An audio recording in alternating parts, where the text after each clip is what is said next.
Hello friends, कैसे हो आप लोग। उम्मीद करता हूँ सब खैरियत से हो गया ना। दोस्तों, हमारा टॉपिक चल रहा है वैदिक सभ्यता। पिछली क्लास के अंदर अपने इसका पहला पार्ट कर लिया है, उसके बाद आज आगे अपने करने जा रहे हैं। तो टॉपिक हमारा कौन सा है? वैदिक सभ्यता। पिछले में अपने वेदों के बारे में थोड़ी थोड़ी चर्चा की थी, ठीक है। उसके अलावा अपने एक शब्द की चर्चा की थी, सप्त सैंधव प्रदेश, ठीक है। इसके बारे में अपने पिछली क्लास के अंदर बात कर ली थी कि सप्त सैंधव प्रदेश कौन सा था, यहाँ पर आर्य आकर बस गए थे। यानी जो सिंधु नदी थी उसके प्लस जो उसकी सहायक नदियाँ थी, वो नदियाँ वो सारा प्रदेश क्या कहलाया? सप्त सैंधव प्रदेश, ठीक है।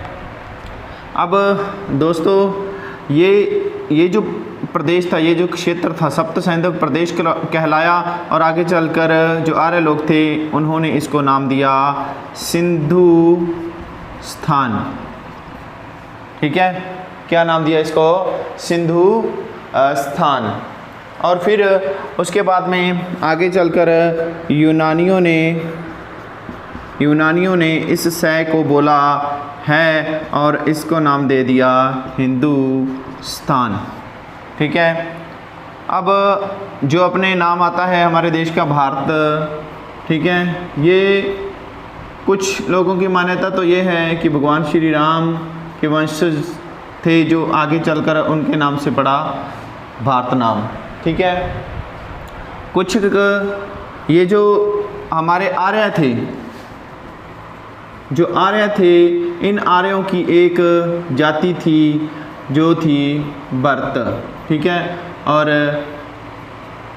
उसके नाम पर, उस जाति के नाम पर आगे चलकर इस देश का नाम भारत पड़ा। इस प्रकार से हिंदुस्तान और भारत नाम आगे आए। आगे इसके अलावा और भी बहुत सारी इसके बारे में किंवदंतियाँ प्रचलित है, ठीक है। ये सप्त सैंधव प्रदेश जो शब्द था, इसके बारे में अपने चर्चा की थी पिछली क्लास में भी, ठीक है। और आज भी अपने शुरुआत में की है, ठीक है। आगे पढ़ें तो आगे आता है, अपने चर्चा कर रहे थे ऋग्वेद की, ठीक है। ऋग्वेद काल की दो भागों में बांटा था ना वैदिक सभ्यता को। तो जो ऋग्वैदिक काल था उसके बारे में अपने बात कर रहे हैं, ठीक है। ऋग्वेद के अंदर अगर बात करें, जो वैदिक सभ्यता है उसके अंदर अगर बात करें तो वेदों में कुल नदियों की बात करें तो 31 नदियों का नाम आता है। कितनी नदियों का नाम आता है? 31 नदियों का नाम आता है। और अकेले ऋग्वेद की बात करें तो इसके अंदर 25 नदियों का नाम आता है। कितनी नदियों का नाम आता है? 25 नदियों का। और इनमें भी अगर सबसे महत्वपूर्ण नदी की बात करें तो वो दोस्तों नदी है सिंधु नदी। कौन सी नदी? सिंधु नदी। उसके बाद दूसरी महत्वपूर्ण नदी की बात करें तो वो नदी है इसकी सरस्वती नदी, ठीक है। इस सरस्वती नदी को नदी तमे भी कहा जाता है, ठीक है। और ये नदी तमे भी कहा जाता है और सबसे पवित्र नदी भी कहा जाता है। और इसको नदियों की जननी भी कहा जाता है। क्या कहा जाता है? नदियों की जननी भी कहा जाता है। क्वेश्चन इसी प्रकार से आते हैं कि नदियों की जननी किसे कहा जाता है? तो सरस्वती नदी को। तो वेदों के अंदर सबसे महत्वपूर्ण नदी कौन सी थी? सिंधु नदी। और दूसरी सबसे महत्वपूर्ण नदी कौन सी थी? सरस्वती नदी। आगे अपने बात करते हैं तो दोस्तों, एक ऋग्वेद के अंदर अपने मंडलों की बात की थी ना, और एक उसमें जो 7वां मंडल है उसके अंदर एक दशराग युद्ध का वर्णन आता है। किस युद्ध का? दशराग युद्ध का। दोस्तों, ये युद्ध क्या था? इस युद्ध के अंदर ये युद्ध हुआ था, एक था भरतजन। क्या था? जन। ये जन शब्द थोड़ा ध्यान में रखना, आगे अपने इसका राजनीतिक जीवन पढ़ेंगे ना, वहाँ पर इस जन शब्द का आपको मतलब समझ में आएगा। तो दोस्तों, जन कौन सा जन था? भर्तजन। और यहाँ का राजा कौन था? सुदास। ठीक है, सुदास राजा था। इसका दोस्तों एक जो राज पुरोहित था, कौन था? राजपुरोहित, उसका नाम था विश्वामित्र। ठीक है, इस विश्वामित्र को सुदास ने राजपुरोहित के पद से हटा दिया और उसकी जगह पर राजपुरोहित बनाया गया वशिष्ठ को। किसको बनाया गया? वशिष्ठ को। अब भाई इसको हटाया तो ये नाराज तो होगा ही ना।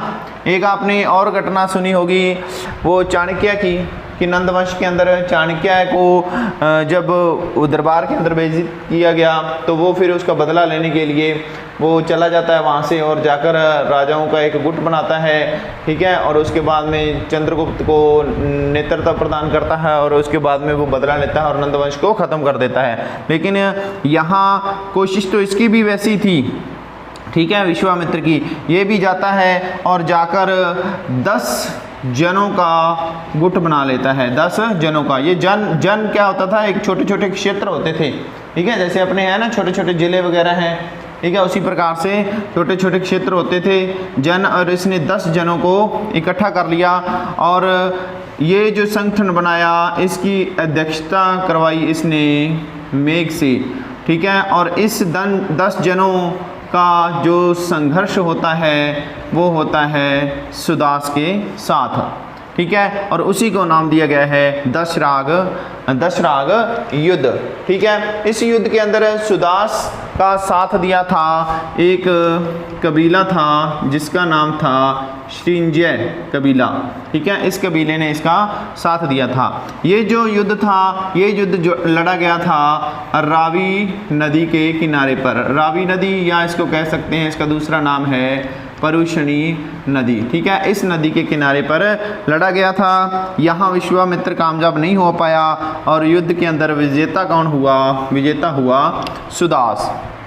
इसके बाद आगे भी ये जो सुदास है वो आगे भी जो युद्ध वगैरह जीतता है। इसका जो पिता था उसने भी इस प्रकार के जो पहले युद्ध था वो लड़ा था और अनार्य जो जाति थी उसको हराया था। ठीक है, ये था दोस्तों दशराग युद्ध। इसको आप, ये बड़ा इम्पोर्टेंट है, हर परीक्षा के अंदर इसमें से कोई ना कोई क्वेश्चन आता है। चाहे वो जैसे फर्स्ट ग्रेड की बात करें तो वहाँ पर इस नदी का नाम पूछा गया था कि दशराग युद्ध किस नदी के किनारे लड़ा गया था, है ना। चाहे वो भरत राजा सुदास के बारे में क्वेश्चन आ जाए, है ना। चाहे ये राजपुरोहितों के बारे में क्वेश्चन आ जाए। तो इस प्रकार से कैसे भी घुमा फिरा के ये क्वेश्चन आ सकता है। बहुत ज़्यादा चांस हैं दशराग युद्ध से क्वेश्चन आने के। आगे अपने बात करें राजनैतिक जीवन की। किसके राजनैतिक जीवन की? ऋग वेद काल था जो, इस ऋग्वेद काल के राजनीतिक जीवन की बात करें तो राजनीतिक व्यवस्था किस प्रकार की थी? दोस्तों यहाँ मुख्य रूप से राजतंत्रात्मक व्यवस्था थी। ठीक है, लेकिन एक विद्वान हैं जेपी शर्मा और वो कहते हैं कि यहाँ कुछ जगह पर गणतंत्रात्मक व्यवस्था भी थी, क्योंकि आगे चलकर जो मंडल है वहाँ पर एक जगह पर एक समिति का जिक्र आता है, वहाँ पर गणतंत्रात्मक व्यवस्था स्थापित थी, लेकिन मुख्य रूप से राजतंत्रात्मक व्यवस्था थी। ठीक है, राजनीतिक जीवन की बात करें, ठीक है, तो राजनीतिक जीवन के अंदर जो सबसे जो छोटी इकाई थी, आज की अगर बात करें तो आज भी हमारे समाज के अंदर जो सबसे छोटी जो इकाई है वो कौन सी है? वो है परिवार। कौन सी इकाई है? परिवार। और अगर यूँ कहें कि जो राजनीति है वो परिवार से शुरू होती है तो कुछ गलत नहीं होगा। ठीक है, सबसे छोटी इकाई कौन सी? परिवार। ठीक है, परिवार के बाद आता है, उससे बड़ी इकाई आती है कुल। परिवार से बड़ी इकाई कुल, और कुल से बड़ी इकाई आती है ग्राम, ठीक है। और ग्राम से बड़ी इकाई आती है विश्व, और विश्व से बड़ी इकाई आती है जन, ठीक है। और जन की एक शाखा है राष्ट्र, और जन आगे चलकर बन जाता है जनपद, ठीक है। और ये जनपद आगे चलकर बन जाते हैं महाजनपद, ठीक है।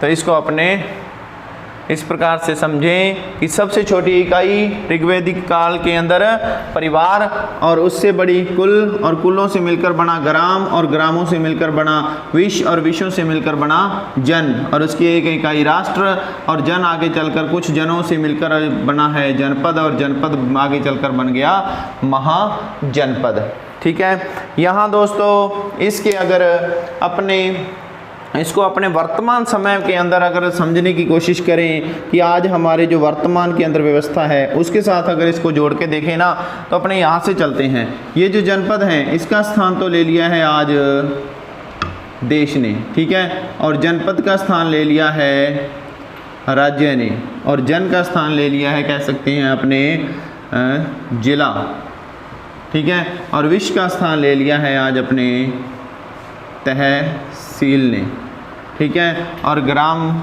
आज भी ग्राम है, और कुल आज भी कुल है, और परिवार आज भी कुल है। अगर वर्तमान समय में इसको जोड़कर देखें तो इस प्रकार से अपने समझ सकते हैं, ठीक है। परिवार आज भी परिवार है, कुल आज भी कुल है, ग्राम आज भी ग्राम कह लो, यहाँ इसको कह लो गांव है, और विश्व तहसील है, जन जिला है, जनपद राज्य है, और महाजनपद देश है, ठीक है। आगे अगर बात करें दोस्तों इसके मुखिया की, कि इनके अंदर मुखिया कौन होता था और उस मुखिया को क्या कहा जाता था। अगर परिवार के मुखिया की बात करें तो इसको कहा जाता था गृहपति, ठीक है। और कुल के मुखिया को कहा जाता था कुलूप, ठीक है। और ग्राम के मुखिया को कहा जाता था ग्रामणी, और विश्व के मुखिया को कहा जाता था विश्वपति, ठीक है। और जन के मुखिया को कहा जाता था गोप, या इसको राजन, या इसको रक्षक भी कहा जाता था, ठीक है। और इस राष्ट्र के आगे चलकर राष्ट्र का जो होता था वो उसको कहा जाता था राजा, ठीक है। राजा कह सकते हो, या इसको सम्राट, अधिपति, इस प्रकार से सम्राट कहा जाता था, और अधिपति भी कहा जाता था, ठीक है। अब दोस्तों ऋग्वेद के अंदर अगर बात करें कि इनकी चर्चा कितनी हुई है, कितनी बार इनका नाम आया है, तो दोस्तों ये जो है राष्ट्र, इसका जिक्र आया है 7 बार, ठीक है। जन का जिक्र आया है 278 बार, और विश्व का जिक्र आया है 171 बार। यानी कि अगर बात करें ऋग्वेद के अंदर विश्व की चर्चा हुई है 171 बार, और इसकी हुई है 275 बार, और इसकी एक बार राष्ट्र का जिक्र कितने बार आया है, 1 बार राष्ट्र का जिक्र आया है, ठीक है। तो इस प्रकार से राजनीतिक व्यवस्था थी। अब दोस्तों जो राजा होता था, पहले इसको आप स्क्रीनशॉट ले लीजिए, इसका फिर आगे करवाते हैं। दोस्तों जो राजा होता था, इसको मैं अभी इरेज कर देता हूँ, स्क्रीनशॉट ले लिया होगा आप लोगों ने।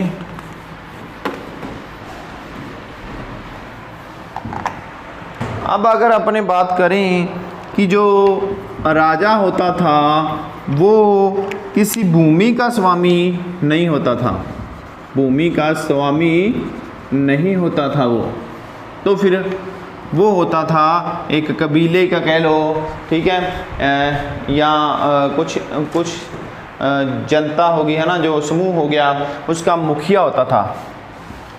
किसका? कबीले का मुखिया, या कह सकते हो संरक्षक होता था। कौन? राजा। भूमि का स्वामी न होकर कबीले का मुखिया या संरक्षक होता था, और इसीलिए इसको जनस्य जनस्य गोप्ता कहा जाता था। क्या कहा जाता था? जनस्य गोप्ता। ठीक है, जनस्य गोप्ता कहा जाता था।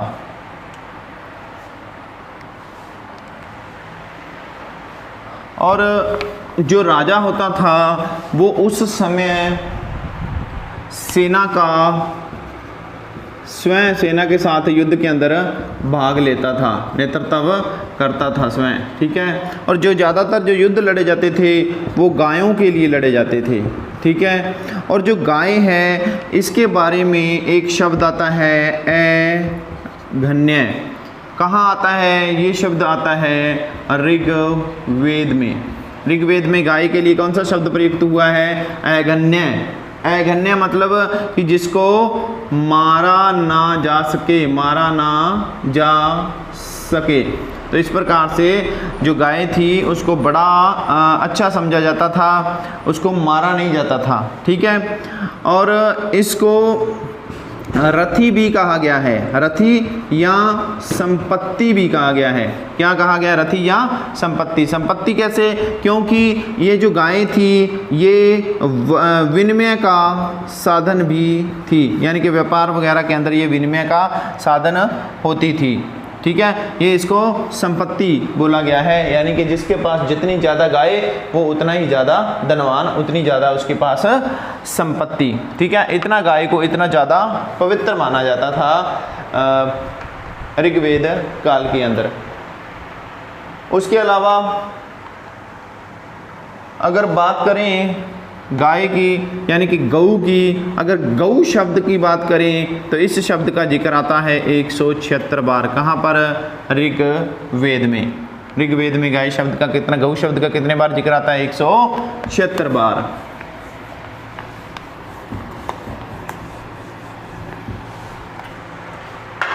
आगे दोस्तों बात करते हैं अपने ऋग्वेद कालीन संस्थाओं की। किसकी बात करते हैं? संस्थाओं की। कौन कौन सी संस्थाएं थी उस समय? उस समय एक मुख्य संस्था थी, उसका नाम था विदथ।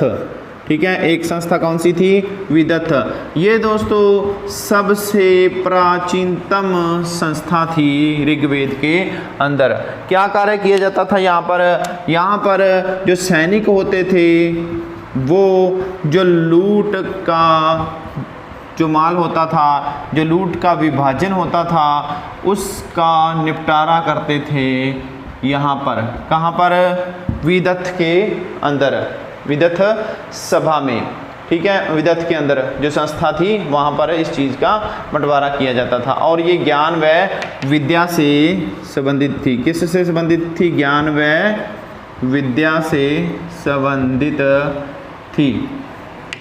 उसके बाद अगर आगे बात करें महिलाओं के लिए तो इसमें महिलाएं भाग ले सकती थी। क्या था? महिलाएं भाग ले सकती थी। और इसका जिक्र आया है 122 बार। कहाँ पर? ऋग्वेद में, विदथ का।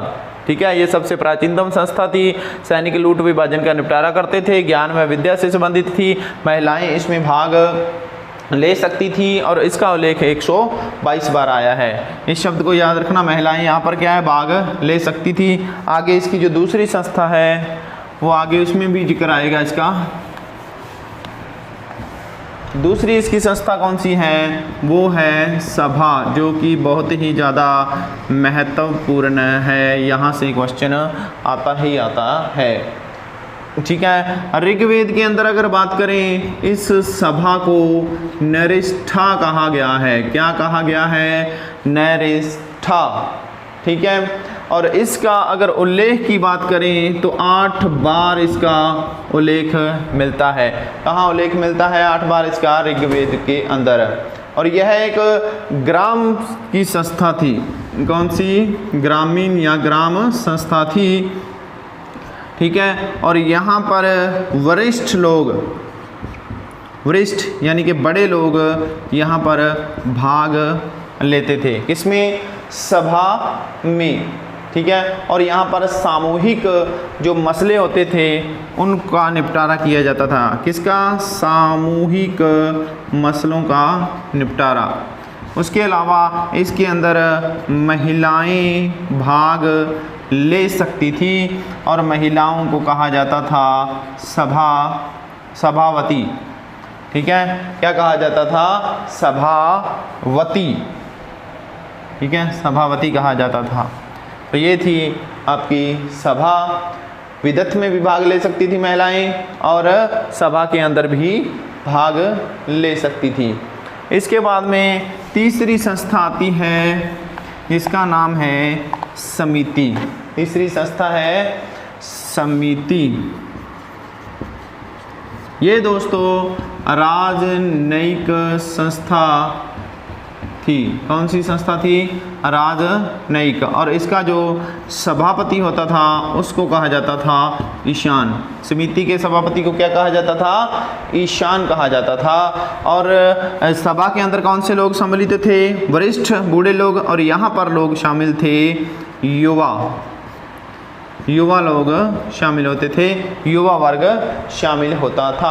इसको अपने समझे ना, सभा और समिति को। तो सभा को तो लगा लो अपने राज्यसभा से। ठीक है, राज्यसभा में कौन बड़े लोग शामिल होते हैं ना। और समिति को लगा लो आप लोकसभा, यानी कि लोकसभा लोकप्रिय युवाओं का सदन। ठीक है, इस प्रकार से अपने इसको समझ सकते हैं, युवा से समिति। ठीक है, और ये धनाढ्य और जो ब्राह्मण जो युवा लोग होते थे ना उनकी संस्था थी। धनाढ्य और ब्राह्मण उच्च वर्ग के जो लोग होते थे उनकी संस्था थी। कौन सी? समिति। और इसमें महिलाओं को भाग लेने का अधिकार नहीं था। ये आपने नोट करनी है ये चीज़, महिलाओं को यहाँ पर भाग लेने का अधिकार नहीं था। ठीक है, अब एक चीज़ दोनों में कॉमन है सभा और समिति में, वो ये दोनों नियंत्रण रखती थी किस पर? राजा पर। ठीक है, किस प्रकार से? क्योंकि इनको दोनों को हक था राजा का पदच्युत और ठीक है पद मुक्ति का अधिकार किसके पास था? सभा और समिति के पास। यानी कि ये राजा को पद से उतार भी सकते थे और पद पर बिठा भी सकती थी। सभा और समिति ये दोनों बड़े ही महत्वपूर्ण हैं आपके। ठीक है, और उसके अलावा अगर बात करें इस सभा और समिति को अथर्ववेद के अंदर प्रजापति की 2 पुत्रियां कहा गया है। क्या कहा गया है? 2 पुत्रियां। किसकी? प्रजापति की 2 पुत्रियों के समान बताया गया है। ठीक है, ये थी आपकी मुख्य जो संस्थाएं थी 3। कौन कौन सी? विदथ, सभा और समिति। ठीक है, आगे अगर बात करें तो ऋग्वेद के अंदर ना इंद्र को पुरंदर कहा गया है। क्या कहा गया है? पुरंदर। ठीक है, और एक शब्द और आता है, वो शब्द है चिरिष्णु। इसका भी ऋग्वेद के अंदर जिक्र आता है। चिरिष्णु शब्द संभवतः दुर्गों को तोड़ने वाली एक मशीन होती थी। क्या होती थी? चिरिष्णु एक दुर्गों को तोड़ने वाली मशीन कह लो, या उसको इंजन होता था या मशीन होती थी। चिरिष्णु शब्द अगर क्वेश्चन आ जाए कि चिरिष्णु शब्द से क्या अभिप्राय है, तो दुर्गों को तोड़ने वाला यंत्र या मशीन या इंजन कह सकते हो इसको। ठीक है, ये था हमारा वैदिक सभ्यता का राजनीतिक जीवन। दोस्तों इससे बाहर अगर राजनीति के अंदर राजनीति में से अगर क्वेश्चन उठाता है तो इससे क्वेश्चन बाहर जाने की संभावना नहीं है, क्योंकि मैंने बहुत ज़्यादा आपको डीपली करवाया है। इतना ज़्यादा डीपली यूट्यूब पर आपको बहुत कम देखने को मिलता है। ठीक है, ये था इसका राजनीतिक जीवन। और इसके बाद में आता है इसका सामाजिक जीवन। किसका? ऋग्वैदिक काल का। ठीक है, और यहाँ अगर बात करें जो सामाजिक जीवन था वो दोस्तों पितृसत्तात्मक था। पितृसत्तात्मक अपने सिंधु सरस्वती सभ्यता की बात की थी, वहाँ पर तो मात्र सत्तात्मक था, और यहाँ पर था पितर सत्तात्मक, यानी कि संपत्ति पर पूरी तरह से अधिकार किसका होता था? पुत्र का। ठीक है, और मुखिया को गृहपति कहा जाता था, ये अपने पहले बात कर चुके हैं। ठीक है, मुखिया, घर के मुखिया को क्या कहा जाता था? गृहपति कहा जाता था। उसके अलावा समाज के अंदर संयुक्त परिवारों का प्रचलन था। किसका प्रचलन था? संयुक्त परिवार का प्रचलन था। अगर इनके खान पान की बात करें तो ये सीधा और सरल खाना खाते थे। सरल खाने से मतलब है कि दूध से बनी हुई चीज़ें खाते थे। दूध से बनी हुई यानी कि दूध निर्मित जो चीज़ें होती थी उनका ये सेवन करते थे, लेकिन मांस और मदिरा से घृणा करते थे। ठीक है, लेकिन जो आर्य लोग सोमरस का सेवन करते थे। किसका सेवन करते थे?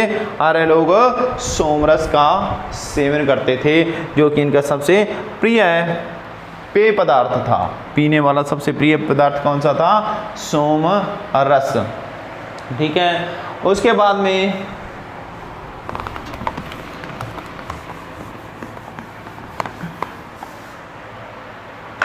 आगे अगर बात करें दोस्तों इनके पहनावे की, तो पहनावे में इनका 4 प्रकार के पहनावे का जिक्र आता है। कितने प्रकार के?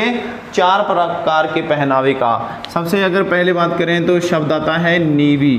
नीवी, नीवी यानी नीवा, नीवी, नीवा यानी कि नीचे के पहनने वाले वस्त्र। ठीक है, शरीर के निचले भाग को ढकने के लिए जो वस्त्र पहने जाते थे उनको कहा जाता था नीवी। और दूसरा आता है अधिवास। अधि शब्द का अर्थ है ऊपर, यानी कि ऊपरी शरीर को ढकने के लिए जो वस्त्र पहने जाते थे उसको कहते थे अधिवास। ठीक है, और इसका एक उदाहरण है द्रापी। क्या उदाहरण है इसका अधिवास का? द्रापी। द्रापी इस प्रकार का वस्त्र था कि इसको ना शरीर पर, जैसे आप लोगों ने कंपटीशन देखे होंगे मिस वर्ल्ड, मिस यूनिवर्स, है ना, तो उनके इस प्रकार से ये पहना होता है ना। ठीक है, बस इसी प्रकार का होता था, एक इधर से और एक इधर से, उसको बोलते थे द्रापी। ठीक है, और तीसरे नंबर का जो इनका वस्त्र था वो था उत्तरीय, या कह सकते हैं इसको वास। ठीक है, उत्तरीय या वास, ये अपने एक प्रकार से इसको कह सकते हैं कि जो हमारी चुनरी या ओढ़नी होती है ना, इसी प्रकार का वस्त्र होता था। ठीक है, ऊपर से जो पहना जाता था, ऊपर से ओढ़ा जाता था, चुनरी कह लो, ओढ़नी कह लो, शॉल कह लो, है ना, तो इस प्रकार का वस्त्र था उत्तरीय या वास। उसके बाद में आता है आतंका। कौन सा आता है? आतंका। ठीक है, ये एक बुना हुआ वस्त्र होता था। कौन सा वस्त्र होता था? बुना हुआ वस्त्र, जो अपने बुनते हैं ना, है ना, ऊन वगैरह से, तो उस प्रकार का बुना हुआ वस्त्र होता था। कौन सा? आतंका। 4 प्रकार के वस्त्र पहनावे में आते हैं, नीवी, अधिवास, उत्तरीय यवास, और चौथा है आतंका।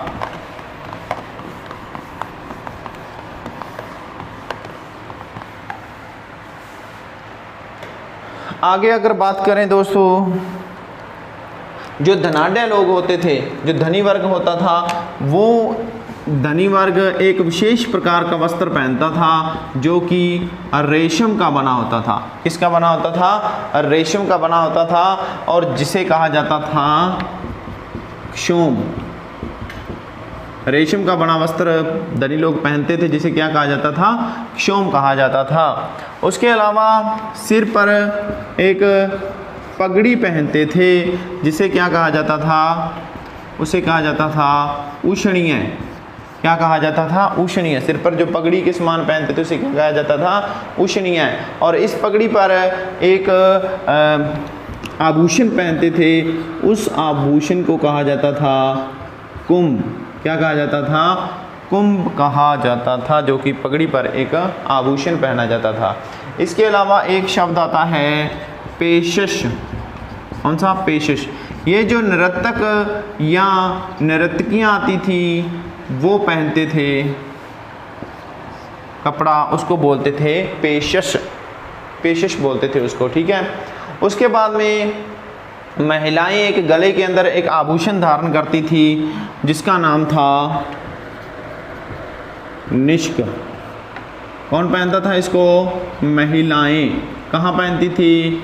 गले में। ठीक है, इस प्रकार से क्वेश्चन आ जाता है। ऋग्वेद काल में महिलाओं द्वारा गले में पहने जाने वाला आभूषण क्या कहलाता था? निष्क। ठीक है, एक ये निष्क थोड़ा शब्द ध्यान में रखना। अगर तो आधा शय आता है तो है ये आभूषण, अगर आ जाता है पूरा शय आ जाता है तो ये आपका आभूषण नहीं रहेगा। ये सोने की शुद्धता की जांच करने के लिए होता था निष्क। ठीक है, इस प्रकार से क्वेश्चन आ जाता है ना कई बार कि निष्क से क्या तात्पर्य है। ठीक है, ऐसे क्वेश्चन आ जाए कि निष्क से क्या तात्पर्य है। अगर ये चीज़ लिखा आ जाए और ऑप्शन में आ जाए महिलाओं का जेवर, सोने की जांच करने वाला, ठीक है, और दो ऑप्शन आ जाए तो उसमें आपको किसको सही करना है? सोने की जांच हेतु प्रयुक्त होने वाला। ठीक है, एक पत्थर के समान होता था ये, जिससे सोने की जांच की जाती थी। और अगर ये वाला शय आ जाता है तो फिर आएगा महिलाओं के गले में पहने जाने वाला आभूषण। ठीक है,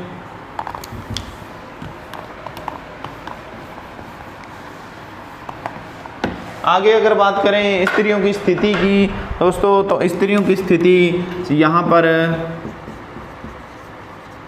सम्मानजनक थी, सम्मानजनक थी।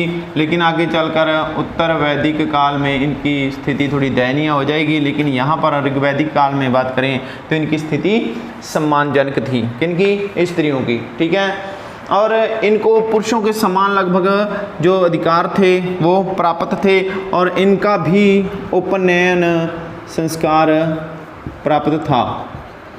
ठीक है, स्त्रियों को उपनयन संस्कार प्राप्त था, जिसके बाद में वो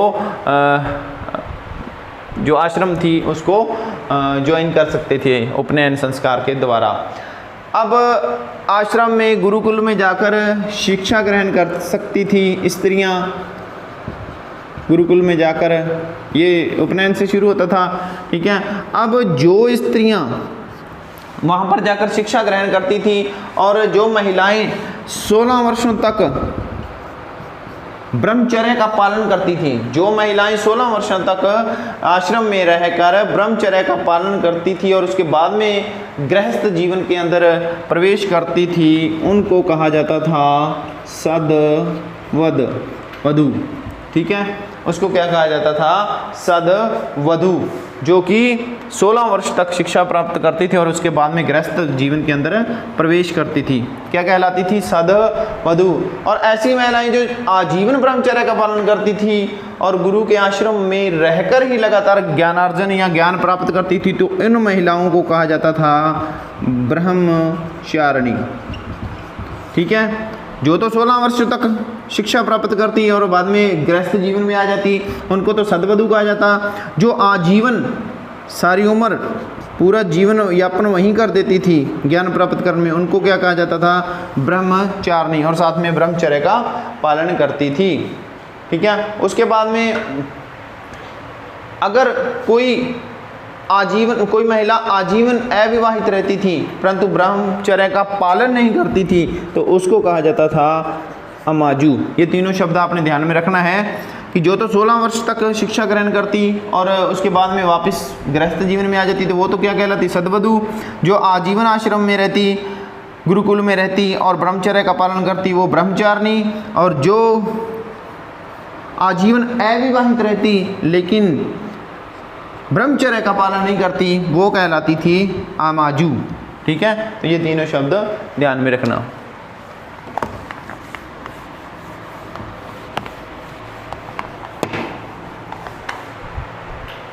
आगे अगर इनके बारे में, महिलाओं के बारे में बात करें तो ऋग्वेद के अंदर ना बहुत सारी महिलाओं का, विदुषी महिलाओं का जिक्र आता है। किनका? विदुषी महिलाओं का जिक्र आता है। और इन महिलाओं ने बहुत सारे ऋषियों को शास्त्रार्थ के अंदर पराजित भी किया था। जो शस्त्र ज्ञान था आदान प्रदान के अंदर, इन महिलाओं ने उन बहुत सारे ऋषि मुनियों को पराजित किया था और उनको कहा जाता था, उन महिलाओं को कहा जाता था ऋषि। ऋग्वेद के अंदर उनको क्या कहा जाता था? ऋषि कहा जाता था। और इस प्रकार की कई महिलाएं हैं जिनका ये ऋषि इनको कहा जाता था। ये मिला है हमें 8वें मंडल में। कौन से मंडल में? 8वें मंडल में लिखा मिला है। और ये ऋषि महिलाएं या विदुषी महिलाएं की बात करें तो ये थी लोपामुद्रा, विश्वसरा, अपाला, विश्वसरा, अपाला, और उसके अलावा श्रद्धा, चंपा, घोषा, श्रद्धा, चंपा और घोषा। इस प्रकार की महिलाओं के, विदुषी महिलाओं का जिक्र मिलता है हमें, ठीक है, ऋग्वेद के अंदर। और दोस्तों ये जो लोपामुद्रा थी, ये आपने नाम सुना होगा अगस्त्य ऋषि। क्या नाम था? अगस्त्य ऋषि। इसकी ये पत्नी थी। किसकी पत्नी थी? अगस्त्य ऋषि की। कौन सी? लोपामुद्रा।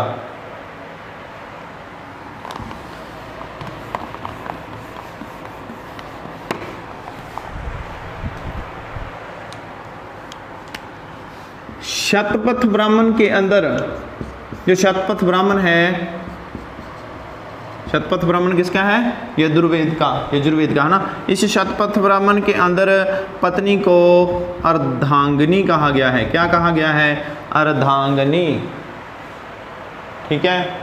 और उसके अलावा ऋग्वैदिक काल की बात करें तो ऋग्वैदिक काल के अंदर जो विवाह के समय, जो स्त्री के विवाह के समय जो उपहार दिए जाते थे उनको कहा जाता था वहतु। क्या कहा जाता था? वहतु। इस प्रकार से क्वेश्चन आते हैं, ठीक है, वहतु कहा जाता था। उसके अलावा दोस्तों बात करें तो यहाँ पर ऋग्वैदिक काल के अंदर बाल विवाह, सती प्रथा,